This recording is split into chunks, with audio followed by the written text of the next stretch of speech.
নমস্কার বন্ধুরা, আজকের গল্প পাঠে আপনাদের সবাইকে স্বাগত জানাই। আজকের গল্পের নাম কালবৈশাখীর ঝড়।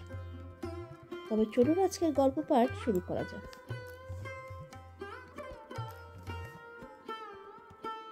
বাইরে কালবৈশাখীর ঝড় উঠেছে, সাথে পালা দিয়ে মেঘের আওয়াজ আর বজ্রবিদ্যুৎ। ওই বৃষ্টি হওয়ার আগের মুহূর্ত। শঙ্খ সেনগুপ্ত নামকরা উকিল, ডিভোর্স স্পেশালিস্ট, এই অল্প সময়ে অনেক নাম করেছে। হাজারো দম্পতি তাদের ডিভোর্সের জন্য তার কাছে আপিল করতে আসেন। আজকাল ডিভোর্স যেন পাল্লা দিয়ে বেড়েই চলেছে।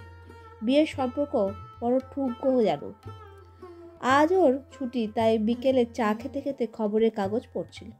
হঠাৎ তাকিয়ে দেখে তার স্ত্রী তমালিকা তার সামনে এসে বলল, আমি ডিভোর্সের জন্য আপিল করতে চাই। তুমি যেহেতু ডিভোর্স স্পেশালিস্ট, তাই আশা করছি বাইরের উকিল ধরতে হবে না। যত তাড়াতাড়ি পারো মিউচুয়াল ডিভোর্সের ব্যবস্থা করো। আমি আর তোমার সাথে থাকতে পারছি না। ও তমা, তুমি এসব কি বলছো? ডিভোর্স কেন নিতে চাও? কি হয়েছে তোমার? আজকাল বড্ড উদাসীন মনে হয় আমার। কাজের এত প্রেশার যে তোমার দিকে খেয়াল রাখতে পারি না, তাই বলে ডিভোর্সের মতো এত বড় সিদ্ধান্ত নিয়ে ফেললে? বাইরে ঝড় উঠেছে, দেখেছো?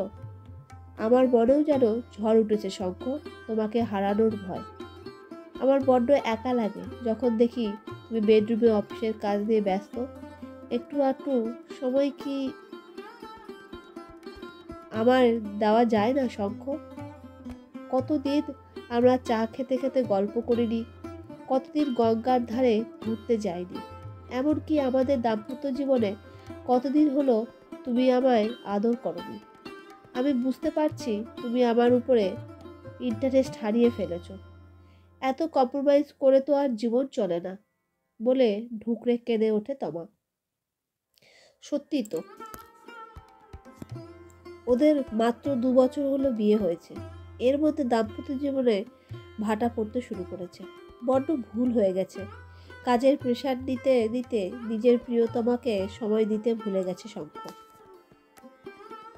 আর দেরি না করে তমাকে বুকের মাঝে জড়িয়ে ধরে বলল, সরি গো, এরপর অফিসের কাজ অফিসেই করার চেষ্টা করব। আর তার বাইরে পুরো সময় আমার পাগড়িটার জন্য। তমা মুখ গুজে বলে, আমি তো মজা করছিলাম। কে দিচ্ছে তোমায় ডিভোর্স? আমি তো সারা জীবন তোমার সঙ্গে কাটাতে চাই। ঝড় বৃষ্টি থেমে গেছে। ওরা প্রায় অনেক দিন পর এতটা সময় নিজেদের জড়িয়েছিল। যাও তমা, তৈরি হয়ে নাও, গঙ্গার ধারে ঘুরতে যাব দুইজনে। যথা আজ্ঞা মশাই। তমার হাসির শব্দে পুরো বাড়ি মুখরিত হয়ে উঠল। বন্ধুরা, আমার এই ছোট্ট গল্পটি আশা করি আপনাদের ভালো লেগেছে। আর যদি ভালো লেগে থাকে তাহলে প্লিজ একটা লাইক, শেয়ার, কমেন্ট করে দেবেন। আর নতুন বন্ধুরা প্লিজ চ্যানেলটিকে সাবস্ক্রাইব করে আমার সাথে থেকে যাবেন। আজকের আমার এই গল্পটি শোনার জন্য আপনাদেরকে অসংখ্য ধন্যবাদ জানাই।